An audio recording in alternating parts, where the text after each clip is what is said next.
Morning students, मैं जितेंद्र सिंह भंडारी आपको maths पढ़ाऊँगा। तो अभी आपकी डीओई क्लास यस्टरडे हुई थी। इसमें आपको डोमेन एंड रेंज के बारे में सेकंड चैप्टर में जो टॉपिक है domain and range of a function पढ़ाया गया है। तो इसी को मैं थोड़ा सा एक्सप्लेन करता हूँ आपको। डोमेन ऑफ ए फंक्शन क्या होता है? हाँ, domain of a real function.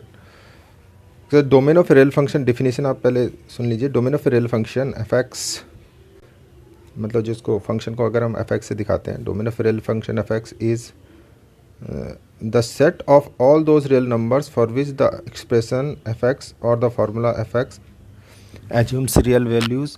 इसका क्या मतलब है, थोड़ा सा एक्सप्लेन करूँगा कि कोई भी फंक्शन है एफ एक्स, जैसे F x is equal to X square plus 2 है, या F x is equal to x है, या F x is equal to sine X है।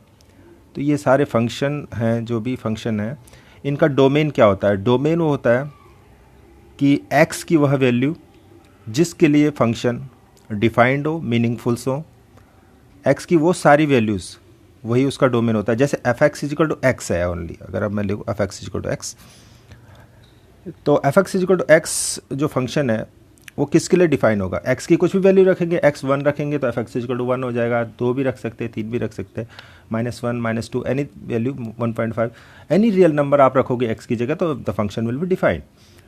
तो f x is equal to x जो फंक्शन है उसका डोमेन हो जाएगा रियल नंबर्स, क्योंकि कोई भी रियल नंबर आप रखोगे एक्स की जगह तो वो फंक्शन जो है वो डिफाइंड होगा, यानी मीनिंगफुल होगा। तो फंक्शन का डोमेन हो गया रियल नंबर्स।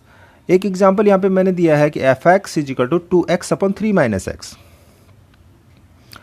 तो अगर हमारे पास फंक्शन है F x is equal to 2x upon 3 minus X, then ये फंक्शन कब डिफाइन होगा? देखो x की वैल्यू ऊपर आप कुछ भी रख सकते हैं। ऊपर क्या है?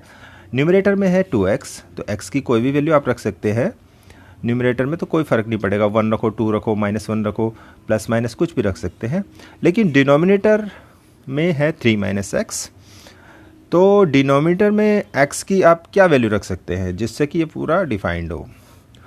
कुछ भी रख सकते हैं, लेकिन क्या वैल्यू नहीं रख सकते वो आपको देखना है। x की वैल्यू डिनोमिनेटर में हम 3 नहीं रख पाएंगे, बिकॉज आपको पता है डिनोमिनेटर में अगर 0 हो जाएगा, अगर हम डिनोमिनेटर में x इजिकल टू 3 रखते हैं तो 3 - 3 0 हो जाएगा, and division by 0 is not possible या नॉट डिफाइंड, जिसे हम कहेंगे 0 से हम किसी को डिवाइड नहीं कर सकते, वो डिफाइंड नहीं होता है। तो हम x की वैल्यू 3 नहीं रख पाएंगे। तो फंक्शन हमारा जो है F x is equal to 2x upon 3 minus X not defined हो जाएगा whenever x is equal to 3। Therefore x is equal to 3 के अलावा आप कुछ भी वैल्यू रखोगे तो फंक्शन विल बी डिफाइंड। तो जो इसका डोमेन हो गया, डोमेन मतलब जिस x की वो सब वैल्यूज़ जिसके लिए फंक्शन डिफाइंड है। तो जो इसका डोमेन हो गया वो हो गया कोई भी real number except x is equal to 3। तो डोमेन हो जाएगा r माइनस 3। 3 को आपने कर्ली ब्रैकेट में रखा है, मैंने सेट 3, यानी जो उसमें 1.3 है उस पर ये डिफाइंड नहीं है, तो उसको r में से घटा देंगे, बाकी सारे नंबर्स पे ये फंक्शन डिफाइंड है, इसलिए इसका डोमेन हो गया रियल नंबर्स r माइनस 3। इसके बाद एक और हम एग्जाम्पल लेते हैं डोमेन का ही। एक फंक्शन है हमारे पास रूट ऑफ x माइनस 8, या कोई भी और ले सकते हैं, कुछ भी अलग टाइप का लेंगे, लेकिन कुल मिलाकर यहाँ पे मैंने लिया है function F x is equal to root of x minus 8। तो इसका हमें डोमेन फाइंड करना है। तो रूट ऑफ x माइनस 8 का जो डोमेन होगा, यानी कि जो ये फंक्शन है root of x minus 8, x की किन वैल्यूज़ के लिए डिफाइंड है या मीनिंगफुल है। तो रूट में क्या होता है, रूट का फिर तुम कॉन्सेप्ट आप समझ लें। रूट तभी डिफाइंड होता है, अंडर रूट में कोई भी चीज़ तभी डिफाइंड होता है जब अंडर रूट के अंदर जो भी है वो पॉजिटिव हो, या मैक्सिममली वो पॉजिटिव हो, या 0 भी हो सकता है, 0 और पॉजिटिव, यानी वो नेगेटिव नहीं होना चाहिए। Under root of minus numbers is not defined, उसको हम इमेजनरी नंबर्स बाद में पढ़ेंगे, लेकिन वो डिफाइंड नहीं होता है। रूट ऑफ -2, रूट ऑफ -3 और एनी नेगेटिव नंबर का रूट आप डिफाइंड नहीं कर सकते, क्योंकि किसी का भी स्क्वायर जो है वो नेगेटिव नहीं होता है। इसलिए अंडर रूट में जो भी कुछ आता है वो हमेशा 0 या 0 से बड़ा होना चाहिए। तो जो ये F x is equal to root of X minus 8 है, ये कब डिफाइंड होगा, किन वैल्यूज़ के लिए डिफाइंड होगा? एक्स की उन सभी, यानी कि under root x minus 8 defined होगा whenever x minus 8 is greater than equal to 0। जब x माइनस 8 0 या 0 से बड़ा होगा तभी ये फंक्शन डिफाइंड होगा। अगर हम x माइनस 8 को 0 से छोटा रख देंगे तो वो नेगेटिव हो जाएगा और function will not be defined.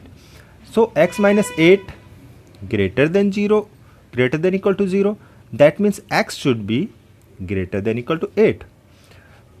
x minus 8 अगर 0 या 0 से बड़ा है तो x को 8 से बड़ा होना पड़ेगा या 8 के इक्वल होना पड़ेगा। 8 पे तो 0 हो जाएगा और 8 से बड़ा होते ही जैसे 9, 10, 11, 12 कुछ भी होगा तो फंक्शन की वैल्यू x माइनस 8 जो है वो पॉजिटिव आएगा and function will be defined.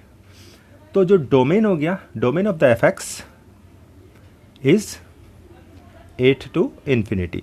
8 पे हमने लगाया है close bracket, that means 8 is included to it, but infinity is not a number and it is always on the side of infinity, it will be always a open bracket। Infinity में हमेशा open bracket लगता है, कभी भी close bracket नहीं लगता। तो इसका जो डोमेन हो गया 8 टू इन्फिनिटी, या आप ऐसे भी कह सकते हैं x should be greater than equal to 8, that is also simply equally good. तो ये आपको थोड़ा सा डोमेन का फिर से मैं एक बार रिकैप कराता हूँ। डोमेन किसी भी फंक्शन का वह होता है फॉर द वैल्यूज़, मतलब कोई एफ एक्स है, F X equal to X something X के टर्म में है, तो एक्स की जिन भी वैल्यूज़ के लिए वह फंक्शन डिफाइंड होता है वही उसका डोमेन होता है। जिन वैल्यूज़ के लिए डिफाइंड नहीं होता वो उसके डोमेन में से हट जाएंगी। जैसे फर्स्ट में से हमने 3 हटा लिया था, ऑल रियल नंबर्स पे डिफाइन था फंक्शन। सेकंड में हमने 8 से लेकर इन्फिनिटी तक के नंबर लिए, इनके लिए ये डिफाइंड है फंक्शन। और 8 से नीचे के लिए किसी के लिए भी डिफाइंड नहीं होगा, क्योंकि 7, 6 एक्स की वैल्यू कुछ भी रखोगे 7, 6, 5, 4, तो उसके लिए जो अंडर रूट में नेगेटिव माइनस आ जाएगा and f x will not be defined there. So ये आपको क्लियर हो जाना चाहिए डोमेन किसी भी फंक्शन का क्या होता है। फिर इसका रेंज है, इसके बाद आता है रेंज ऑफ ए फंक्शन। जैसे ही आपने डोमेन पढ़ा तो रेंज वो होता है कि फंक्शन हमने देखा था अभी, जो जैसे एफ एक्स है, फर्स्ट में डोमेन था r-3, तो फंक्शन की वैल्यूज़ क्या क्या वैल्यू हो सकती है फंक्शन की, वो उसकी रेंज होती है। जैसे 2x/3 - x था तो 3 पे तो ये डिफाइंड नहीं था, तो 3 तो हम रखेंगे नहीं x की वैल्यू। इसके अलावा कुछ भी वैल्यूज़ रखेंगे तो इसकी क्या क्या वैल्यूज आ सकती हैं अपने दिमाग में कैलकुलेट कर सकते हैं। वैसे तो इसका मेथड होता है detail method, I will explain you later, पर जनरली आप वैसे भी दिमाग में भी आप सोच सकते हैं इसकी वैल्यूज़ क्या क्या हो सकती है। तो इसकी कुछ भी वैल्यू हो सकती है, जैसे रियल नंबर में x को 0 रखेंगे तो क्या आएगी, x को इतना रखेंगे तो क्या आएगा। तो जो जो वैल्यूज़ फंक्शन कैरी कर सकता है फॉर इस डोमेन में जितने भी उसके पॉइंट्स हैं उन सब के लिए फंक्शन की क्या क्या वैल्यूज़ आती हैं वही उसकी रेंज होती है। जैसे यहाँ पे मैंने एक सिंपल एग्जांपल लिया समझाने के लिए कि find the range of function x = 2। First जो एग्जांपल है फंक्शन x = f(x) = x + 2। तो इस फंक्शन की क्या रेंज होगी, मीन्स पहले तो इसका हमें डोमेन पता होना चाहिए। डोमेन क्या होगा, f(x) = x + 2 का डोमेन क्या होगा कि यह फंक्शन x की किन वैल्यूज़ के लिए डिफाइंड है। तो आपको क्लियरली दिख रहा है कि x + 2 is always defined function, क्योंकि ये तो कभी भी ऐसा नहीं होगा कि डिफाइंड नहीं होगा, क्योंकि ना इसमें अंडर रूट है ना इसमें अपॉन में कुछ है कि अपॉन में हम 0 देखें। ये एक दो ही फंक्शन जो है वो डिफाइंड नहीं होते हैं, और जैसे tan θ है वो 90 पे डिफाइंड नहीं होता। ऐसे ऐसे कुछ चीज़ें होती हैं जो डिफाइंड नहीं होती, बाकी सारे डिफाइंड है। तो therefore x + 2 is always defined. x को चाहे नेगेटिव रख लो, चाहे 0 रख लो, चाहे पॉजिटिव रख लो, चाहे 1.1 रख लो, चाहे 1 करोड़ रख लो, it will always be a defined function. So अगर x पूरा r आ गया, r मीन्स रियल नंबर, कोई भी नंबर रख लेंगे तो ये डिफाइंड होगा। तो x तो r ही आ गया और फंक्शन की वैल्यू भी r होगी। फंक्शन की वैल्यूज भी भाई x को 1 रखोगे तो फंक्शन की वैल्यू 3 हो जाएगी, x को 1.1 रखोगे तो फंक्शन की वैल्यू 3.1 हो जाएगी, x को -1 रखोगे फंक्शन की वैल्यू अकॉर्डिंगली कुछ ना कुछ रियल नंबर हमें मिल जाएगा। x को 1 लाख रखो या -1 लाख रखो या कुछ भी रखो, I will get any real number.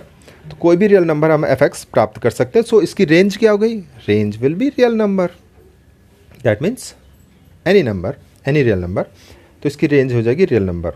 अभी जो सेकंड क्वेश्चन है, इसमें तो डोमेन ऑफ 5/x-1, फिर डोमेन का मैंने एग्जांपल लिया है थोड़ा सा, क्योंकि रेंज इसकी थोड़ा टिपिकल हो जाएगी, वो थोड़ा मेथड से मैं आपको बता दूंगा बाद में कैसे इसकी रेंज निकालना है।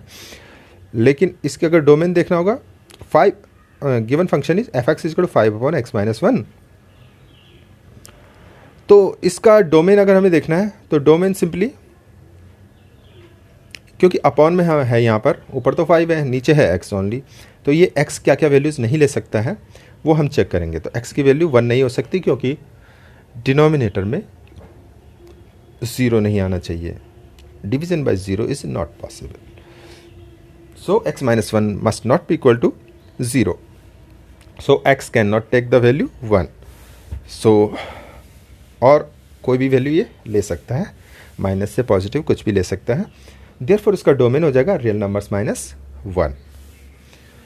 और रेंज के लिए थोड़ा सा स्टेप वाइज इसमें करना पड़ता है हमें, नेक्स्ट में आपको कराएंगे, इसमें इतना नहीं है। थोड़ा सा मैं उसको बता देता हूँ आपको, जो आपका असाइनमेंट था उसके क्वेश्चन एक्सप्लेन करता हूँ।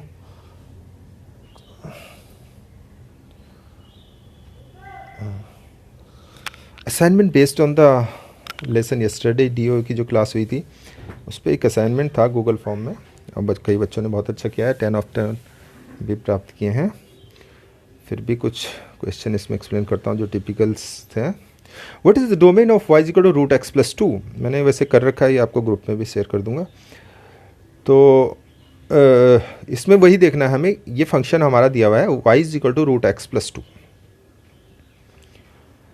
तो इसका डोमेन यानी कि ये फंक्शन x की किन वैल्यूज़ के लिए डिफाइंड है। तो simply root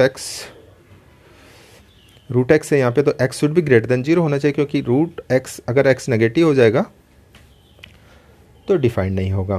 so x should be greater than equal to 0। So the domain is 0 to ∞, यानी कि पॉजिटिव वैल्यूज ऑफ x के लिए x की हमेशा पॉजिटिव वैल्यू लेंगे तो डिफाइन होगा, नेगेटिव लेंगे तो डिफाइन नहीं होगा। तो 0 से ∞ कुछ भी हो सकता है, 0 भी हम ले सकते हैं। और इन्फिनिटी में यहाँ पे क्लोज ब्रैकेट नहीं, ओपन ब्रैकेट होगा, ये गलती से क्लोज ब्रैकेट लगा हुआ है, ओपन ब्रैकेट होना चाहिए यहाँ पे, नहीं तो वहाँ ऑप्शन में आप देख लेना क्या है। और तो ऑप्शन सी इसका आंसर है। Second question, which function range is the interval -∞ to 4? इसमें आपको 4 ऑप्शन दिए थे, तो इसका आंसर डी है, क्योंकि रेंज पूछ रहा है वो। तो रेंज मतलब फंक्शन की वैल्यू, रेंज का मतलब होता है कि फंक्शन की वैल्यू -∞ से 4 तक किस फंक्शन की वैल्यू आ रही है। तो आप देखोगे कि पहला फंक्शन जो है वो तो माइनस में स्क्वायर है, तो सारी नेगेटिव वैल्यूज़ लेगा, पॉजिटिव लेगा नहीं, क्योंकि माइनस लगा हुआ है ना। तो x की कुछ भी वैल्यू लगाओ तो y की वैल्यू नेगेटिव ही आएगी, क्योंकि माइनस पहले लगा हुआ है। b में आप देखोगे तो x-4 का होल स्क्वायर है, तो खाली पॉजिटिव वैल्यू लेगा, क्योंकि 3 पॉजिटिव है और x-4 का स्क्वायर भी पॉजिटिव है, तो नेगेटिव वैल्यू आएगी नहीं। और क्योंकि हमारा जो रेंज दिया हुआ इंटरवल -∞ से 4, उसमें पॉजिटिव भी है नेगेटिव भी है। और जो c है, c में mod x है, mod x is always positive, +4 is also positive, so positive value लेगा। तो आंसर इसका डी होना चाहिए, -5 mod x +4, क्योंकि -5 mod x जो है वो -∞ तक वैल्यूज़ ले लेगा। x को आप जितना प्लस करते जाओगे, x को अगर 1 करोड़ रखोगे तो -5 करोड़ हो जाएगा, और ऐसे ऐसे करके और बढ़ाओगे तो -∞ पहुँच जाएगा। और अगर x को 0 रखोगे तो 0 हो जाएगा, +4 है ही है तो वो 4 तक भी जाएगा। तो इसका आंसर डी हो गया। क्वेश्चन अभी इसमें आएगा नहीं इतना डाटा, तो मैं I will take on one question here. Question 5 जो टिपिकल क्वेश्चन था सबसे, इसको थोड़ा एक्सप्लेन करता हूँ। Given function F X equal to, एक फंक्शन दिया हुआ है कि F X equal to cos greatest integer X. अब ये चलो नेक्स्ट में समझाऊंगा, क्योंकि ग्रेटेस्ट इंटीजर का भी एक बार तुम्हें अलग से देना पड़ेगा, what is greatest integer x. तो इसमें आप देख लेना, नहीं तो ग्रेटेस्ट इंटीजर को अलग उसमें समझाता हूँ।